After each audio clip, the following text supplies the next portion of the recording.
Eu quero compartilhar um pouquinho com vocês nessa manhã sobre felicidade, talvez numa perspectiva que talvez você não tenha ainda ouvido sobre isso.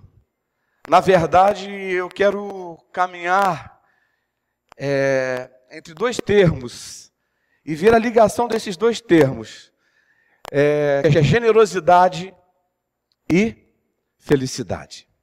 E nós vamos perceber o quanto isso está ligado, o quanto isso está junto. Na verdade, nós não temos maior expressão de generosidade do que a mensagem que essa mesa nos comunica nesta manhã. Nós temos aqui um pão que fala do corpo de Cristo, nós temos aqui um cálice que fala do sangue de Jesus, e não há generosidade maior do que essa de Deus se doar, do Criador se doar às suas criaturas, para que as suas criaturas sejam felizes. E é interessante quando você lê Isaías no capítulo 53, que fala de sofrimento, descreve o sofrimento do servo sofredor.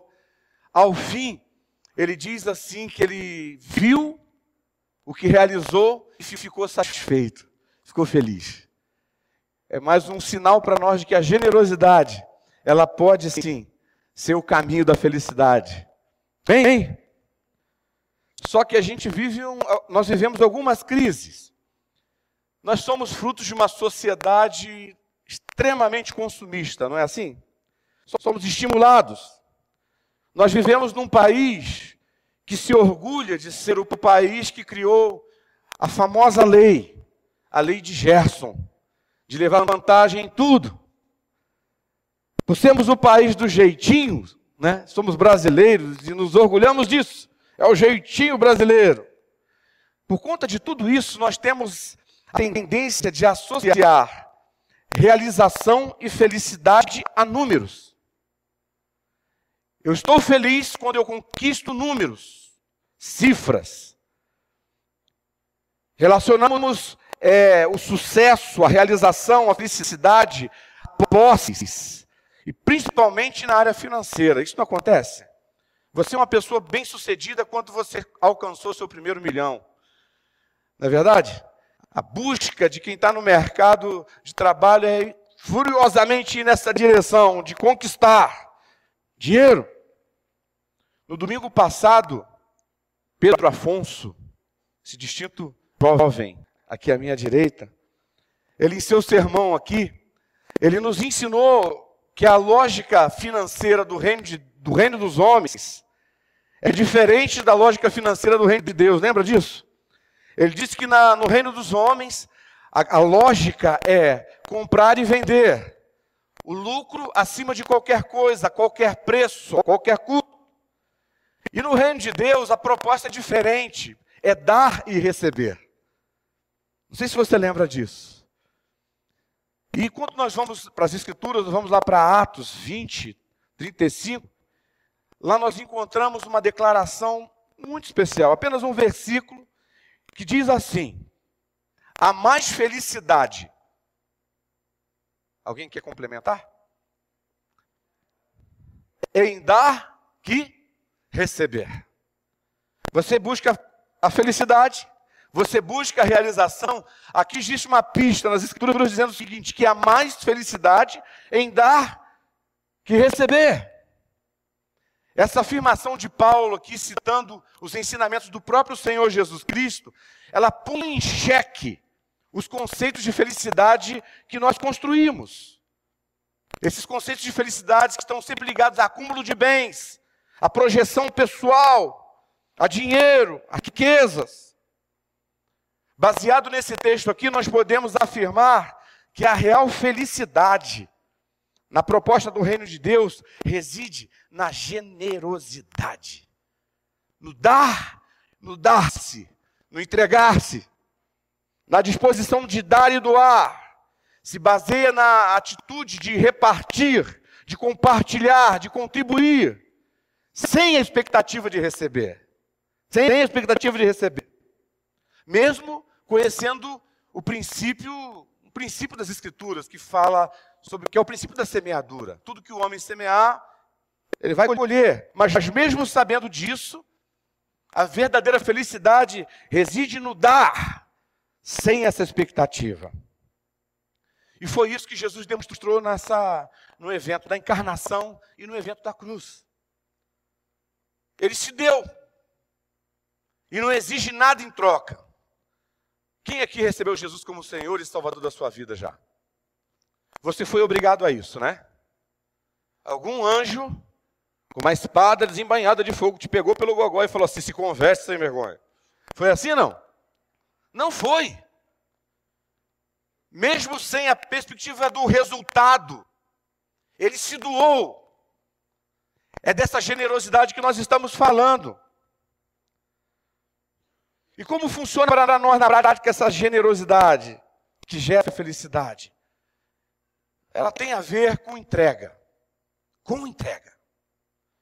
Nós declaramos aqui muitas coisas. Eu tenho medo, às vezes, das nossas canções. Eu amo música, amo as nossas canções, gosto de cantar. Não sou tão afinado como o Marcião, mas gosto de cantar.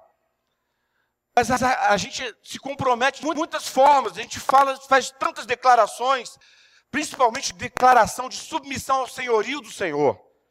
De que Ele tem o controle, Ele quem dirige, a minha vida é dEle, tudo é teu, tudo entrego, tudo. E aí a gente esquece que tudo é muita coisa.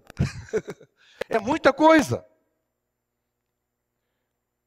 Na verdade, esse é o desafio para nós, de entender que essa generosidade passa por todas as áreas da nossa vida. Essa generosidade que se expressa como adoração a Deus, que se expressa como suprimento, solução para o próximo, para aqueles que estão à minha volta, e essa generosidade que traz felicidade real para o meu coração.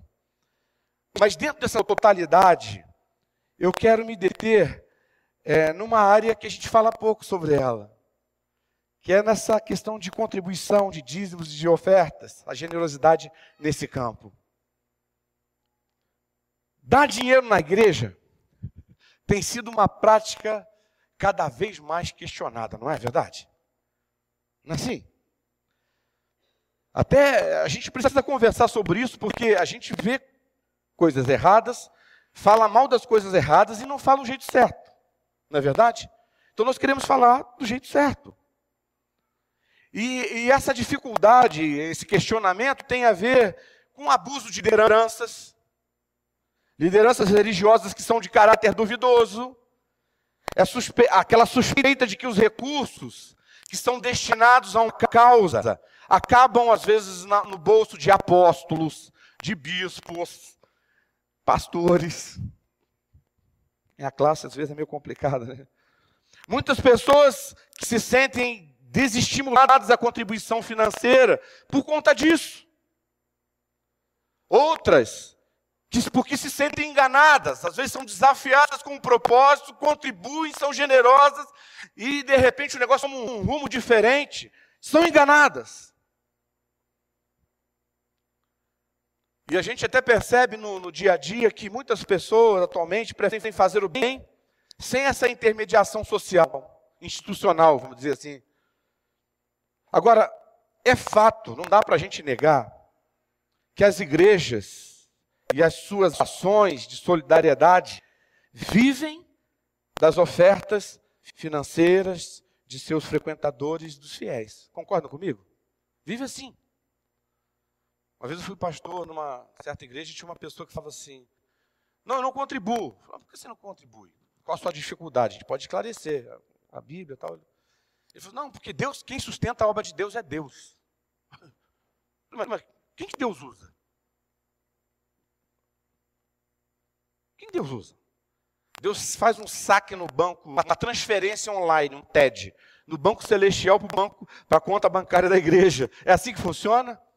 Conversando com ele, tentando abrir os olhos, porque a gente às vezes espiritualiza as coisas que nos incomodam. Tentamos achar caminhos e argumentos para não nos comprometermos com aquilo que de certa forma nos incomoda. Então por que as pessoas contribuem financeiramente nas igrejas? Muitas pessoas tratam suas contribuições financeiras na igreja como investimento. Investimento. eu dou 10%, Deus me dá 100%. Não é isso? Como se Deus fosse banqueiro. Como se Deus fosse agiota. Essa tentativa de fazer negócio com Deus é um contrassenso. Porque a pessoa que faz essa negociação, ela está pensando em si próprio. É o que eu ganho com isso. E a ideia dessa generosidade da vida, do tempo e até do dinheiro, não tem a ver com o que eu ganho com isso. Quando falamos do reino de Deus. Tem a ver com essa disposição de entregar, e simplesmente entregar. Então, quando eu faço com investimento, vou plantar para colher. A motivação continua sendo egoísta e continua sendo levar vantagem numa situação específica. Na vida da igreja, há quem contribua também por obrigação. Né? Deus me livre se eu não contribuir. Vem um gafanhotão desse aí, pega minhas coisas tudo, né? Como diz lá, pega o texto de Malaquias, né? Então Deus me livre. E por obrigação. Não tem coração nesse negócio. A Bíblia ensina que é minha obrigação como dever, coração pesado. Aí eu entrego. Aí eu trago oferta, aí eu consagro o meu dízimo, mas o coração está assim, ó, sofrido, preso. Por quê? É simplesmente uma obrigação.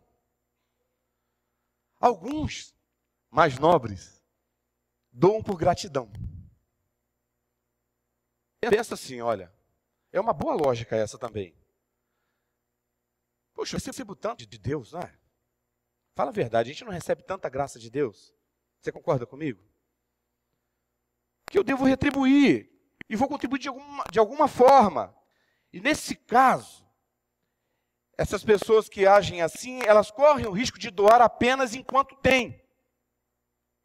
Ou enquanto estão sendo abençoados. Só nessa época. Em outras situações, você concorda que a gratidão é uma motivação legítima? É ou não é? Sim, é legítimo. Mas ainda não é a melhor motivação para a contribuição financeira na Igreja de Cristo, no Reino de Deus. Existem também aquelas pessoas que contribuem em razão do seu compromisso com a causa, com a visão. Acreditam em uma instituição e querem pôr o seu dinheiro em algo significativo. Isso também é bom, não é?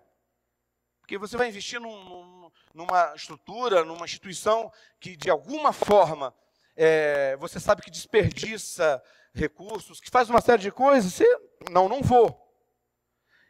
É uma boa motivação, as pessoas devem continuar fazendo isso.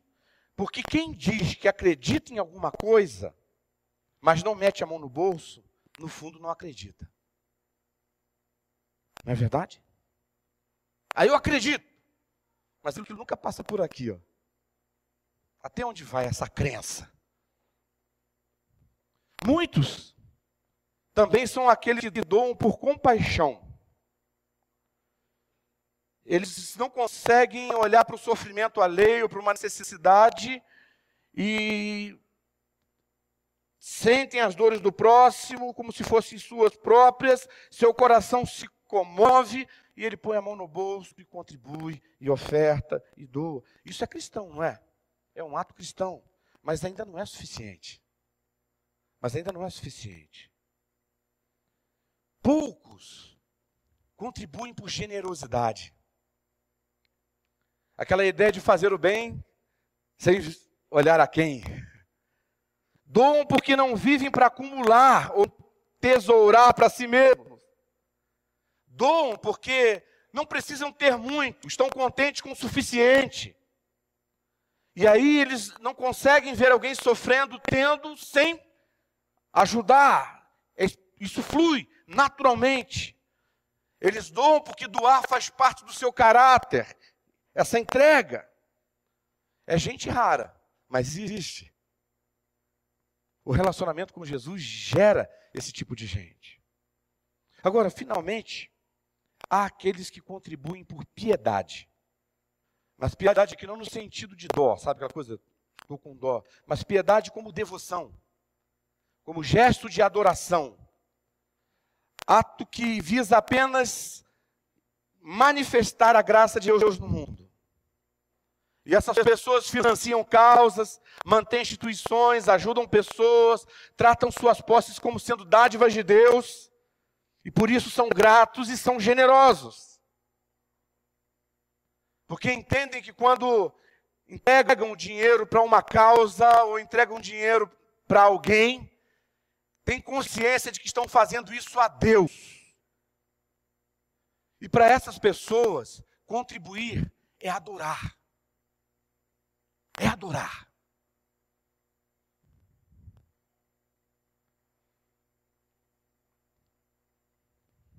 A exemplo do que nós temos em Jesus Cristo, a generosidade do Senhor envolve essa auto-entrega. Ela tinha um objetivo, era o coração do Pai. Adorar, obedecer, fazer a vontade, abençoar o próximo. E a nossa atitude também não pode ser diferente quando nós praticamos aqui. Seja com o nosso tempo, seja com os nossos dons e talentos, seja com os nossos recursos financeiros. E aí vem aquelas perguntas mais frequentes, né, aquela boa pergunta, aquela bem sempre. Tem que ser, então, 10% do salário do meu ganho mensal? E aí? O que você acha? O que você acha que eu vou responder?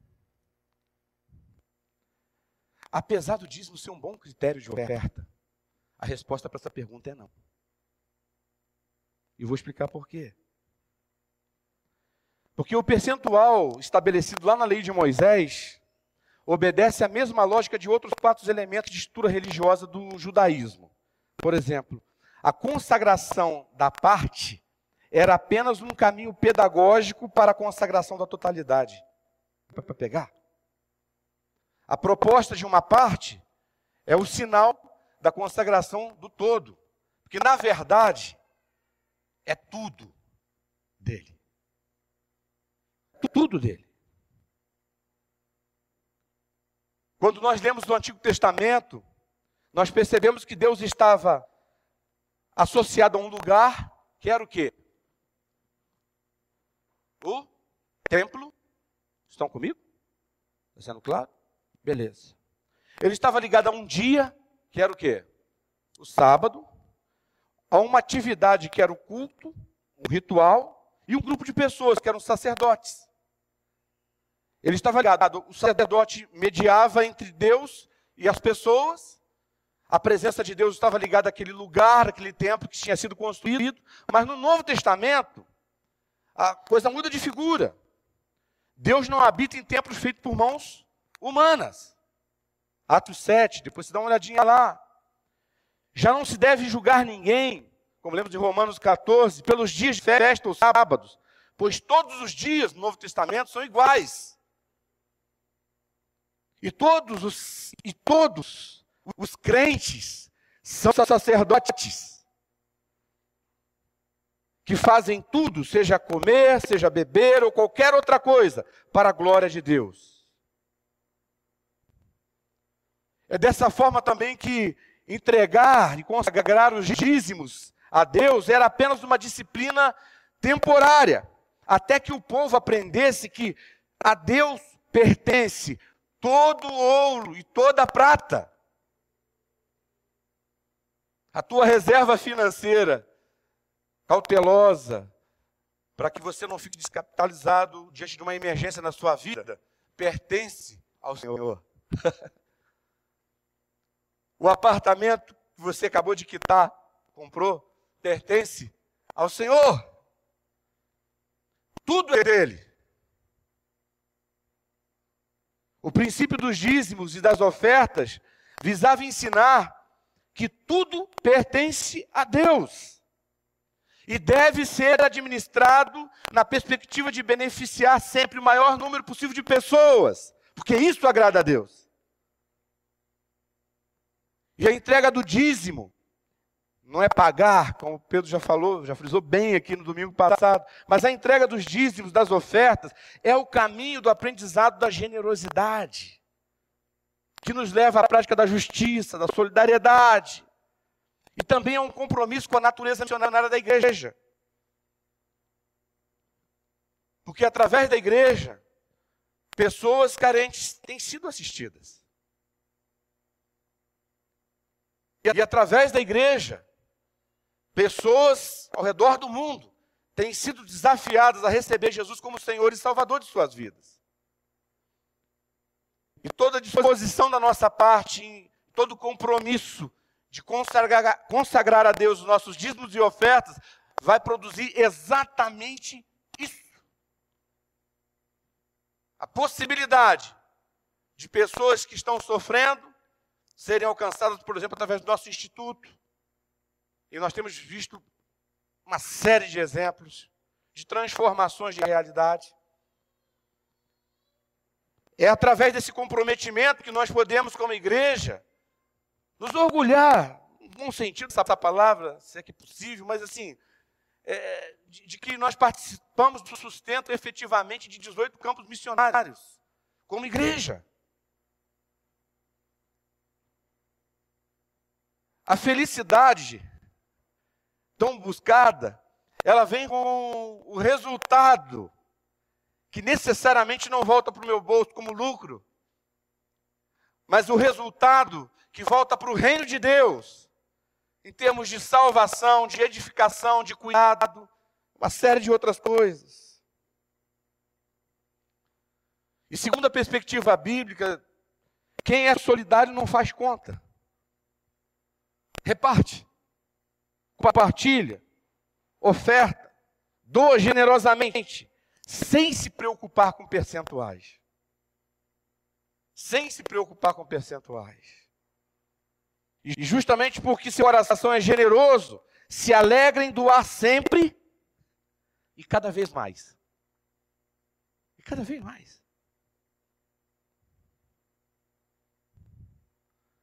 Essa contribuição financeira, irmãos, não é pagamento ou uma obrigação, mas é um gesto voluntário, espontâneo, de fé, e firmado naquilo que diz lá em 2 Coríntios 9, 7. Deus ama o que dá com alegria. É a atitude daquela pessoa que aprendeu com Jesus que mais bem-aventurada coisa é dar do que receber. Pessoa que sabe que a possibilidade de repartir é um privilégio e que produz a verdadeira felicidade. É um ato de fé, de adoração a Deus. Eu estava comentando com o Pedro ontem, a gente estava conversando.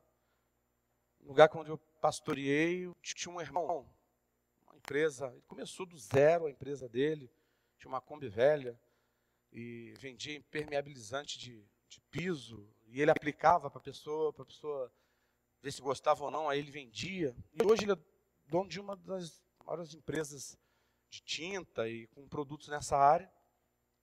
E a gente conversando no momento de abertura de cotação, ele ofertava um valor equivalente a um carro zero por mês. E aí alguém falou assim, mas para você é fácil. É fácil? Não é. Não é para ninguém. Porque o dinheiro seduz. E principalmente quando se trata de algo que não vai resultar em dividendos, que vão me ajudar na minha segurança, no futuro dos meus filhos, uma série de outras coisas, que a gente contabiliza, a tendência é de nós recuarmos. De recuarmos. Por isso que também é um ato de fé. É um ato de fé. E um ato de adoração. E uma expressão de generosidade semelhante àquela que Jesus Cristo teve conosco. Eu quero terminar essa palavra aqui dentro com vocês, lá em 2 Coríntios 9. Não precisa, não só preste atenção, só ouça. A partir do verso 7 diz assim: cada um contribua segundo propôs no seu coração, não com tristeza ou por necessidade, porque Deus ama o que dá com alegria. E Deus é poderoso para fazer abundar em vós toda graça, a fim de que, tendo sempre, em tudo, toda a suficiência, abundeis em toda boa obra. conforme está escrito: espalhou, deu aos pobres, a sua justiça permanece para sempre. Ora, aquele que dá a semente ao que semeia, também vos dê pão para comer, e multiplique a vossa sementeira, e aumente os frutos da vossa justiça, para que em tudo enriqueçais para toda a beneficência, a qual faz que por nós se deem graças a Deus. Porque a administração desse serviço não só supre as necessidades dos santos, mas também é abundante em muitas graças que se dão a Deus. Visto como, na prova dessa administração, glorificam a Deus pela submissão que confessais quanto ao Evangelho de Cristo e pela liberalidade de vossos dons para com todos. É um privilégio. E eu queria te encorajar dessa forma. Não vou levantar nenhuma oferta aqui agora, mas eu queria te encorajar. Não é porque distorcem tantas coisas que nós vamos omitir que é a verdade. Essa é a verdade. E quando a gente se retrai em relação a qualquer uma das verdades que existem nas Escrituras, nós corremos o risco de perder essa oportunidade de que outras pessoas deem graças a Deus. A minha fidelidade, a sua fidelidade ao contribuir, vai fazer com que pessoas glorifiquem a Deus. Alguém vai dar graças a Deus porque recebeu algo. Alguém vai dar graças a Deus porque existe um albergue. Alguém vai dar graças a Deus porque tem um missionário no Sudão do Sul. Alguém vai dar graças a Deus. E o nome de Deus será exaltado. Você percebe? Que Deus, a exemplo do que nós temos aqui nessa mesa, esteja sinalizando para nós, abrindo os nossos olhos para entendermos o privilégio que é podermos agir assim, com o nosso tempo, com os nossos dons e com os nossos recursos também. E eu coloco todas essas coisas, amados, porque a gente teve uma reunião do conselho sexta-feira, né? E nós estávamos conversando, por exemplo, até sobre os nossos ministérios. A carência de pessoas disponíveis. Talvez esteja faltando generosidade em alguma parte. A sobrecarga de alguns que já têm assumido, às vezes, mais de uma série de coisas. Talvez esteja faltando generosidade, esteja esquecendo porque falta essa disposição para doar. Generosidade em relação aos dons que recebeu. Falta de generosidade em relação ao tempo. Que, se bem administrado, por mais curto que seja, né? Marcinha tem vivido um tempo assim de turbulência, a agenda dela está nervosa. Mas é possível viver, né? Aí a gente chega junto, chora as pitangas com alguém dá uma força para a gente, se anima de novo e prossegue. Que o Espírito Santo de Deus nos faça perceber esse grau de generosidade que significou Jesus encarnar e nos substituir com a cruz. Sem pedir nada em troca. Eu até já falei aqui na igreja que eu não gosto muito daquele hino. Eu gosto muito de hinos, mas não gosto muito daquele que fala assim: morri na cruz por ti, que fazes tu por mim. Jesus nunca perguntou isso, gente. A gente pode perguntar, né? Jesus morreu na cruz por ti, que fazes tu por ele. Eu posso falar isso, mas ele nunca pediu, nunca exigiu nada em troca. Generosidade. Você pode comer esse pão, vai fazer isso agora, vai tomar esse cálice, você pode congregar com os irmãos. Isso é dádiva de Deus. A generosidade de Deus é real na tua vida. Você tem tua casa, tem suas lutas, mas no meio das suas lutas você tem uma presença que não te abandona nunca. Isso é generosidade da parte de Deus. E nós não podemos ser omissos, porque se a proposta de Deus é nos tornar cada vez mais semelhantes com o Senhor, nós precisamos ser homens e mulheres generosos, porque aí sim descobriremos o que é ser feliz. O que é ser feliz? Que a felicidade está na generosidade. Amém? Vamos orar? Obrigado, Deus, porque nós podemos abrir a Tua palavra, até diferente dos nossos irmãos que estão em regiões onde são perseguidos. Eles não têm a mesma liberdade que nós.